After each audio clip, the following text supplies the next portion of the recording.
The phone call came at 2 a.m. Catherine sat up in bed. Her hands were shaking. She'd been feeling off for weeks, tired, weak. But she told herself it was just stress, royal duties. 3 children, the constant spotlight. Everyone gets tired, right? William was beside her. He reached for her hand in the darkness. "We'll figure this out," he whispered. But his voice cracked. The doctor's words were still echoing in her mind. Medical intervention, tests, uncertainty. This wasn't supposed to happen, not to her. Not now. Catherine looked at the moonlight streaming through the window. Somewhere outside, photographers were probably waiting. They always were. But they didn't know. Not yet. She thought about George, Charlotte, and Louis sleeping down the hall. Peaceful, innocent.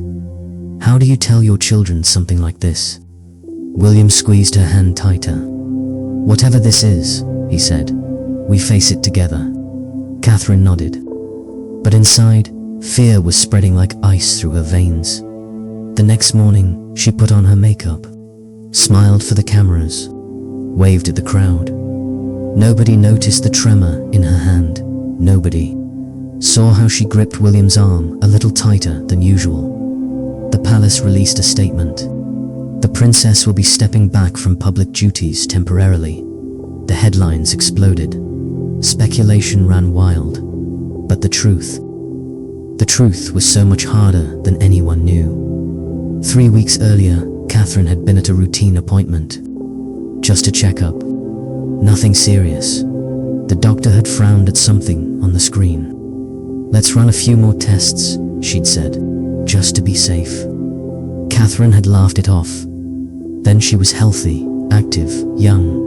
But the tests came back. Then more tests. Then consultations with specialists. And suddenly, safe was a word that didn't exist anymore. Before you go further into this story, if you want to see how Catherine and William handle what comes next, hit that subscribe button. You won't want to miss what happens. William cancelled his entire schedule the day they got the final diagnosis. He sat across from Catherine in their private sitting room. "Tell me what you need," he said. Catherine stared at her tea. She hadn't touched it. "I need time to stop," she whispered. "Just for a minute. I need the world to stop spinning." But the world doesn't stop. Not for anyone, not even for a princess. The palace staff knew something was wrong. They saw the closed-door meetings, the worried looks. William's mother had faced her own battles. He remembered what it did to his family. He wasn't going to let history repeat itself. That night, he held Catherine as she finally let herself cry. "I'm scared," she admitted. It was the first time she'd said it out loud. William's own eyes were wet. "Me too." But in that moment, something shifted. Fear was real. But so was their love. And sometimes, love is the only weapon you have against the darkness. The question was, would it be enough? ***, the treatment plan was aggressive. Catherine sat in a private medical wing, far from prying eyes. The doctor explained everything twice, maybe 3 times. But the words kept blurring together. Surgery, recovery, months of careful monitoring. William took notes. His handwriting was messy. His hand kept stopping mid-sentence. "When can we start?" he asked. The doctor looked at Catherine. "As soon as you're ready." Ready? What a strange word. How do you get ready for something like this? That evening, they told the children. George was 11, old enough to understand, too young to hide his fear. Charlotte cried quietly. She tried to be brave like her mother always was. Louis just climbed into Catherine's lap and wouldn't let go. "Mummy's going to be fine," William told them. "She just needs some help from the doctors." Catherine stroked Louis's hair. She wanted to believe it too. The night before the surgery, she couldn't sleep. She walked through the palace halls alone. Paintings of ancestors watched her from the walls. So many strong women had walked these same floors, queens, princesses, survivors. She stopped at a window. London twinkled below. Millions of people sleeping peacefully tomorrow. They'd wake up to their normal lives. Tomorrow hers would change forever. William found her there an hour later. "Can't sleep either?" he asked. She shook her head. He wrapped his arms around her from behind. They stood there, silent. "I keep thinking about your mother," Catherine finally said. "About everything she went through." William tensed. "You're not her. This is different, I know. But the fear, the uncertainty, I understand it now." What she must have felt. William turned her to face him. His eyes were fierce. "Listen to me. You are the strongest person I know. Tomorrow, you're going to walk into that hospital, and you're going to fight. And you're going to win." Catherine wanted to believe him. She had to believe him. The morning came too fast. They arrived at the hospital before dawn.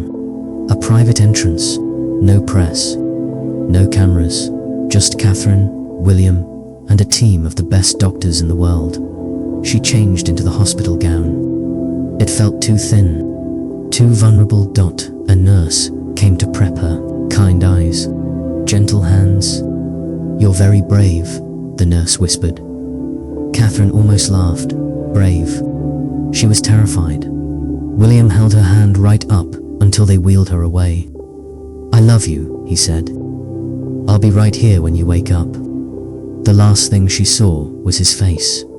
Then the anesthesia pulled her under. William paced the waiting room for hours. He called his father, his brother, close friends. Everyone offered support, prayers, hope, but none of it made the waiting easier.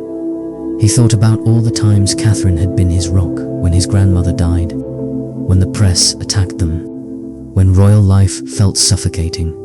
She'd always been there, calm, strong, steady. Now it was his turn. The surgeon finally emerged. 6 hours had passed.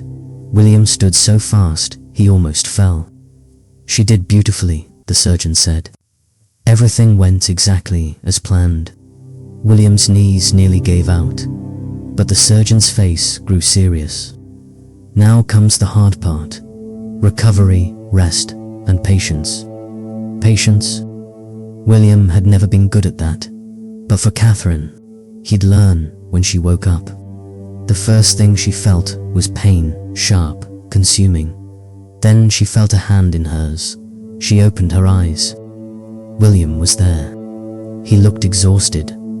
"Hi," he whispered. "Hi," she managed. Her voice was rough. Her body felt heavy, but she was alive. William kissed her forehead. "You did it." Tears rolled down her cheeks. Relief, pain, exhaustion. "We did it," she corrected. Because she knew the truth. She couldn't have done any of this alone. The road ahead was long, uncertain. But in that moment, holding William's hand, Catherine felt something unexpected. Hope, asterisk. The first week was the hardest. Catherine could barely move without pain shooting through her body. Simple things became monumental tasks. Getting out of bed, walking to the bathroom, eating. William never left her side. He helped her stand, steadied her when she wobbled, held her when she cried from frustration. "I hate this," she whispered one night. "I hate feeling so weak." "You're not weak," William said firmly. "Your body is healing. That takes incredible strength." But Catherine had always been in control, poised, perfect. Now, she couldn't even brush her own hair without getting tired. The children visited every day. They drew pictures, brought flowers from the garden, read her stories. Louis would curl up next to her, careful not to bump her. George tried to be the man of the house, too serious for his age. Charlotte brought her tea, just like Catherine used to do for her. "You're taking such good care of me," Catherine told her daughter. Charlotte beamed. These small moments kept Catherine going. The second week brought a turning point. The doctors were pleased with her progress. The incision was healing well, but they delivered news that made Catherine's heart sink. "We need to discuss additional treatment," the lead doctor said, "to make sure everything is completely clear. More treatment, more time away, more uncertainty." Catherine looked at William. His jaw was tight. "Whatever we need to do," he said, "we do it." That night, Catherine broke down. "I can't do this anymore," she sobbed. "I'm so tired, William. So tired of fighting." William held her close. Let her cry. Didn't try to fix it. Sometimes there's nothing to fix. Sometimes you just need to feel. When her tears finally stopped, he spoke softly. "Remember our wedding day?" Catherine looked up at him. "Of course. You walked down that aisle in front of the entire world. Billions watching. And you never stumbled once." "I was terrified," Catherine admitted. "I know. But you did it anyway. That's who you are. You feel the fear and you do it anyway." Catherine closed her eyes. "This is different." "No," William said. "This is exactly the same. Another aisle to walk down. Another moment to be brave. And I'm right here beside you. Just like that day." Something in his words sparked something in her. She'd survived the royal wedding. The press, scrutiny, motherhood in the public eye. She could survive this too. The third week, she started physical therapy. It was grueling. Her body protested every movement. Her muscles had weakened. The therapist was patient but firm. "Small steps," she encouraged. "You don't have to do everything at once." Catherine wanted to argue. She wanted to be back to normal immediately, but her body had other plans. One afternoon, she managed to walk the length of the hallway without help. William was waiting at the end. His face lit up. "Look at you," he said proudly. Catherine was exhausted, but she smiled. Progress. Finally, the palace released another statement. Brief, carefully worded. "The princess is recovering well, and thanks everyone for their continued support and privacy." The public responded with overwhelming love. Thousands of cards arrived. Flowers, messages from around the world. People she'd never met were praying for her, thinking of her. It moved Catherine to tears. "I had no idea," she whispered, reading through some of the letters. "They love you," William said simply. "Almost as much as I do." But the media was relentless. Paparazzi camped outside the hospital, zoomed lenses trying to catch a glimpse. Tabloids ran wild speculation, some of it cruel, most of it untrue. William's anger simmered. He wanted to protect her from all of it. But Catherine stopped him. "Let them talk," she said. "I know the truth. We know the truth. That's all that matters." Her grace, even now, amazed him. By the fourth week, Catherine was allowed to go home. The palace had been transformed into a recovery sanctuary. Medical equipment, nurses on call, everything she might need. But what Catherine wanted most was simple. Her own bed, her children's laughter, normal life. The first morning back, she woke to sunlight streaming through familiar windows. William was already awake, watching her. "Welcome home," he said softly. Catherine reached for his hand. "I missed this. Missed us." They'd been through so much. But they were still here. Still together. The doctors had warned them. Recovery would be long. Months, possibly. There would be setbacks. Hard days. Moments of doubt. But lying there, in their own bed, Catherine felt something shift. She wasn't just surviving anymore. She was beginning to heal. And that made all the difference. Asterisk, the nightmares started in the 5th week. Catherine would wake up gasping, heart racing, drenched in sweat. In her dreams, she was back in the hospital, back under the lights. Back in the fear, William would wake too. Hold her, whisper reassurances. You're safe. You're home. I'm here. But the fear was stubborn. It clung to her like a shadow. During the day, she tried to be strong. She'd smile for the children, attend virtual meetings, review correspondence, but inside, anxiety gnawed at her. What if it came back? What if the treatment hadn't worked? What if this wasn't over? William noticed. Of course he did. He'd been watching her so carefully, learning her new rhythms. Talk to me, he said one evening after the children were asleep. Catherine was staring out the window, lost in thought. I'm fine, she said automatically. Kate. He used her nickname, the one reserved for private moments. Please. She turned to him, and the dam broke. I'm scared, she admitted. Every day, I'm scared. What if I'm not really okay? What if the doctors missed something? What if stop, William said gently. He pulled her close. You can't live in the what-ifs. You'll drown in them. How do you do it? Catherine asked. How are you so calm? William laughed bitterly. Calm, I'm terrified. Every single day. But I can't show it because you need me to be strong. Catherine pulled back to look at him. Really look at him. The exhaustion in his eyes. The tension in his shoulders. The worry lines that hadn't been there before. He'd been carrying all of this too. Silently, we're quite a pair, she whispered. The best pair, he corrected. They held each other. To people trying to be strong, both falling apart. But together, they were somehow still standing. The next day, Catherine made a decision. She needed help. Professional help. Therapy. Counseling. Someone to talk to about the trauma. She'd seen what holding pain inside had done to Williams. Family, she refused to repeat those mistakes. William supported her. Completely. Whatever you need, he said. No shame in asking for help. The therapist was kind, understanding. She didn't treat Catherine like a princess, just like a person who'd been through something difficult. Trauma doesn't discriminate, the therapist said. Title doesn't make you immune to fear.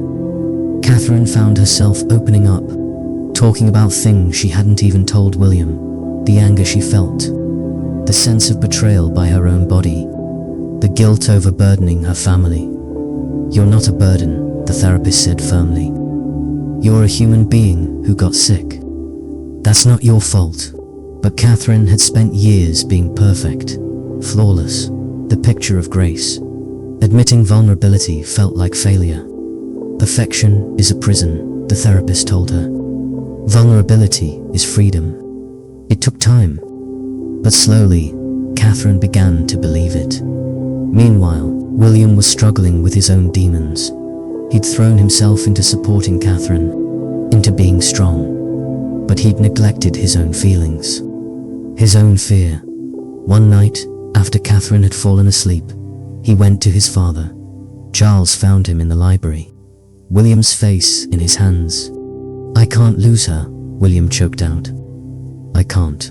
I won't survive it. Charles sat beside his son. You won't lose her. You don't know that. Nobody knows that. You're right, Charles admitted.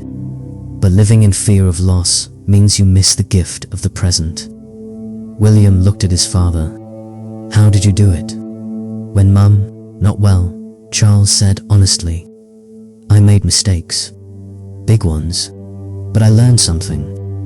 Love means being present, especially when it's hard. William nodded slowly. He'd been so focused on the future, on protecting Catherine from what might happen, but he'd forgotten to just be with her. Right now, today. That night, he climbed back into bed. Catherine stirred. Where were you? She murmured. Just thinking, William said. He pulled her close. I love you, right now, in this moment. exactly as you are. Catherine smiled in the darkness. I love you too. No promises about tomorrow. No guarantees. Just this. Just now. Just then, by the 8th week, Catherine was stronger. She could walk without pain, eat normally, sleep through the night. The physical recovery was progressing beautifully, but the emotional scars ran deeper. She still had moments of panic, days of sadness, waves of anxiety, but she was learning to ride them instead of drown in them. William was learning too, to share his fears, to ask for support. They were becoming partners in a new way, deeper, more honest. One afternoon, they took a walk in the gardens, just the two of them. No security, no staff, no children. The spring air was sweet. Flowers were blooming. I've been thinking, Catherine said, about going public, telling our story. William stopped walking. Are you sure? People are struggling with their own battles, Catherine said. Maybe our story could help. Show them they're not alone. William studied her face. Only if you're ready. Catherine took a deep breath. I think I am. She wanted to take back her narrative. Tell the truth on her terms. And maybe, just maybe, help someone else feel less alone. Because that's what this had taught her. We're all fighting battles. Seen and unseen. And sometimes, the bravest thing we can do is admit we need help. The decision was made. They would share their story. Carefully, thoughtfully, not for sympathy, but for hope. And as Catherine stood in the garden, William's hand in hers, she felt something she hadn't felt in months. Peace. Asterisk. The video took weeks to prepare. Catherine wanted to get it right. Every word mattered. She sat in a sunny room at Windsor. Natural light. Casual clothes. No royal formality. Just her. Being real. The camera felt intrusive at first. She was used to photographers. But this was different. This was her voice. Her truth. William sat just off camera. A silent presence. A steady anchor. Catherine took a deep breath and began. I want to share something with you, she said to the lens. To the millions who would watch. Her voice was calm, but her hands trembled slightly. A few months ago, I received news that changed everything. I needed medical treatment. Serious treatment. And it's been the hardest time of my life. She paused, gathered her strength. I'm sharing this because I know I'm not alone. So many of you are facing your own battles, fighting your own fears. And I want you to know something important. Her eyes glistened. It's okay to be scared. It's okay to ask for help. It's okay to not be okay. The words hung in the air. She talked about the fear, the uncertainty, the darkness, but also about hope, about love, about the people who held her up. William has been my rock, she said, glancing off camera at him. Along with my children, my family, the medical team, and all of you. She explained that recovery was ongoing, that she was taking it day by day. I don't know what the future holds, she admitted, but I'm learning that's okay. None of us do. When she finished, she was exhausted, but also lighter, like she'd set down a weight she'd been carrying. William came to her immediately. You were perfect. I was honest, Catherine corrected. There's a difference. The video was released on a quiet Tuesday morning, within hours. It had been viewed millions of times. The response was overwhelming. Messages poured in from around the world. Stories of survival. Words of support. Tears of connection. People who'd hidden their own struggles suddenly felt seen. Women who'd suffered in silence found their voice. Families facing medical crises felt less alone. Catherine read every message she could. Each one touched her. Look at this, she showed William. A letter from a mother in Wales. Your bravery gave me courage to talk to my children about my diagnosis. Thank you for showing us we don't have to be perfect." William kissed the top of her head. "See, you did that." Catherine's eyes filled with tears. "We did that because this hadn't been just her journey. It had been theirs." The media coverage was intense but mostly respectful. News outlets praised her courage. Mental health advocates celebrated her openness. Even the tabloids seemed to soften. For a moment, but not everyone was kind. There were critics. People who said she was seeking attention, using her privilege. William wanted to respond, to defend her. Catherine stopped him. "Some people won't understand," she said. "And that's okay. This wasn't for them." Her grace continued to amaze him.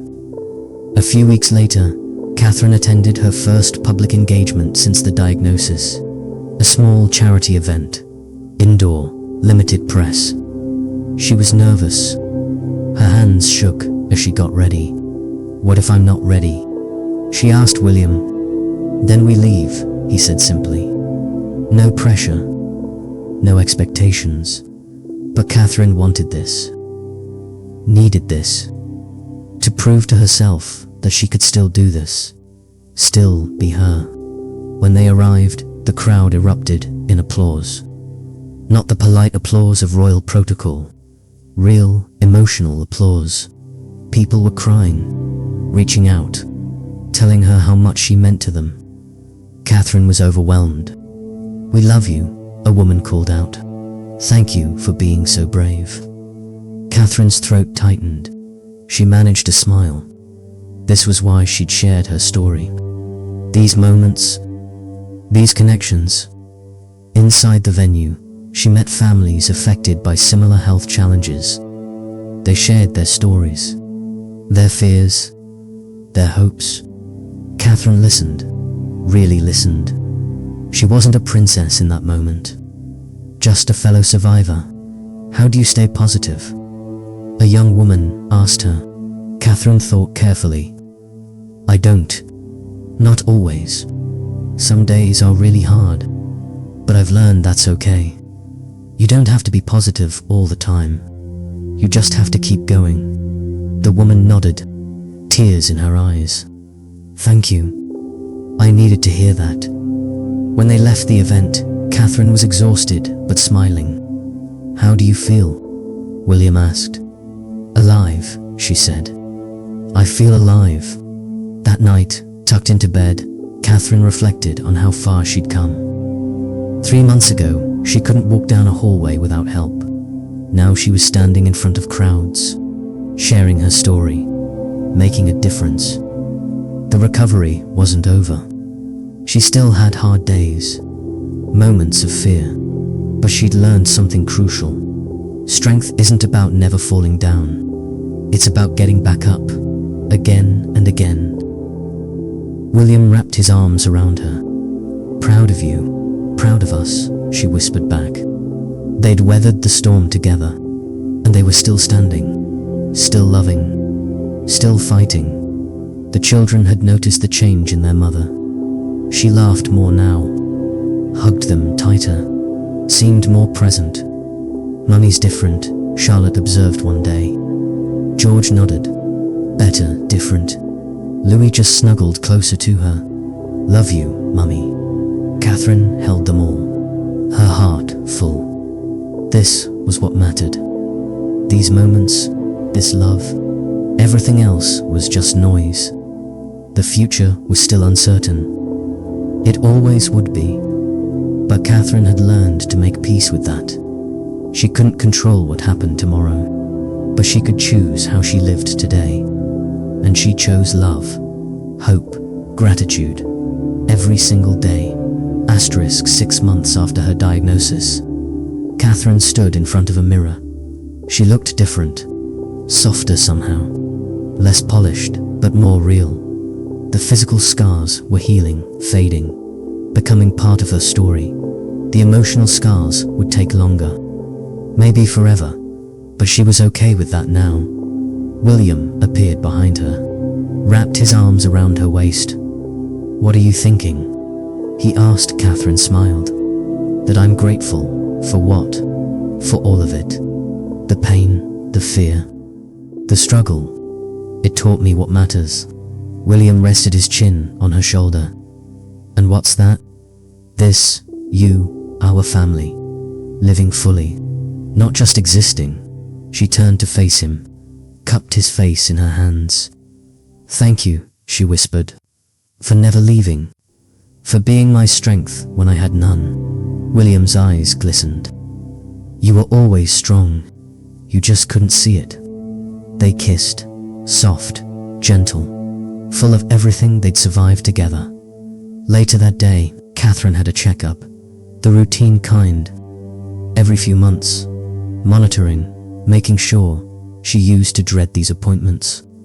The waiting, the uncertainty, but today felt different. As she sat in the doctor's office, William beside her, she felt calm. The doctor reviewed her scans, her blood work, all the technical details. "Everything looks excellent," the doctor finally said. "Truly excellent." Catherine exhaled. She hadn't realized she'd been holding her breath. "So I'm okay?" she asked. "You're doing beautifully. Keep doing what you're doing." In the car ride home, Catherine was quiet. William glanced at her. "Happy news, right?" "Yes," she said. "But I realized something. I would have been okay either way." William frowned. "What do you mean?" "I mean, I've learned to live with uncertainty, to find peace even when I don't have all the answers. That's the real victory." William reached for her hand, squeezed it. His wife had always been remarkable, but this version of her, even more so that evening. They had dinner as a family, nothing fancy, pasta, salad, laughter. George told a joke he'd heard at school. Terrible. They laughed anyway. Charlotte showed them a drawing she'd made. A family portrait. Everyone smiling. Louis spilled his juice. Catherine didn't even flinch, just helped him clean it up. "Oops, happen," she said cheerfully. William watched her, saw the joy in her eyes, the ease in her movements. This was healing. True healing, not just the body, but the soul. After the children went to bed, William found Catherine in the garden. She was sitting on a bench, looking at the stars. "Mind if I join you?" he asked. "Always welcome," she said, patting the spot beside her. They sat in comfortable silence, the kind that only comes from years together. "Do you remember what you asked me?" Catherine said suddenly. "The night before my surgery." William thought back. "I asked what you needed, and I said I needed time to stop. The world to stop spinning." "I remember," Catherine turned to him. "I was wrong.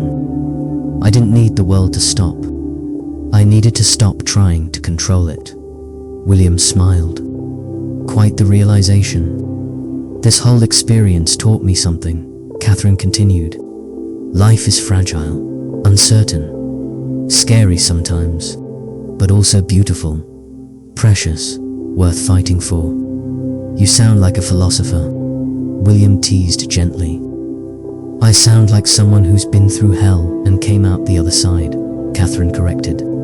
"And I don't want to waste a single moment." "What do you want to do?" William asked. Catherine thought. "Live fully, deeply, love harder, laugh louder, be present. That's a good plan. And I want to help others," she added. "People who are scared and alone. I want them to know there's hope." William pulled her close. "You already are." A few weeks later, Catherine launched a new initiative, support for families facing medical crises, counseling, resources, community. She poured herself into it, not as a duty, but as a passion. Every person she helped felt like giving back, paying forward the support she'd received. The public embraced it. Donations poured in. Volunteers stepped up. Catherine was making a real difference.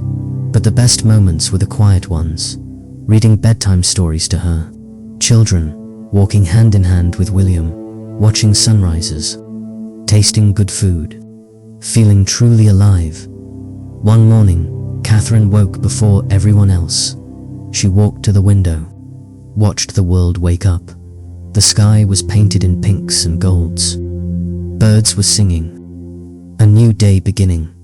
6 months ago, she'd wondered if she'd see mornings like this again. Now here she was, breathing, living, grateful. William stirred behind her. "Come back to bed." Catherine smiled, climbed back under the covers. He pulled her close. She fit perfectly against him. "Like always, I love you," she whispered. "I love you more," he whispered back. Impossible. They lay there as dawn broke. Two people who'd faced the worst and survived. Not just survived, thrived. Because love had carried them through. Love and courage and hope and stubbornness and the absolute refusal to give up on each other. The journey wasn't over. Life would bring new challenges, new fears, but Catherine knew something now that she hadn't known before. She was stronger than she thought, braver than she believed, and she was never, ever alone. William was there. Her children were there. Her purpose was there, and that was enough. More than enough. As the sun filled their room with golden light, Catherine closed her eyes. She thought about the scared woman from 6 months ago, the one who'd answered that late-night call, who'd faced the impossible. She wanted to tell her something. "You're going to make it. It won't be easy, but you'll make it. And you'll be okay. Better than okay." Catherine opened her eyes. William was watching her. "What are you smiling about?" he asked. "Everything," she said simply. "Absolutely everything." Because that was the truth. Even after everything. Maybe because of everything, she had everything that mattered: love, family, life, and she would never take any of it for granted. Again, this was her second chance, and she was going to live it fully, every beautiful, messy, uncertain moment of it. The phone calls would come again. Life would throw challenges. Nothing's guaranteed, but Catherine was ready now. Whatever came next, she'd face it with William beside her, with courage in her heart, and with gratitude for every single day. Because, in the end, that's all any of us have. Today, this moment, this breath, and the choice to live it fully. Catherine had made her choice, and she was never looking back.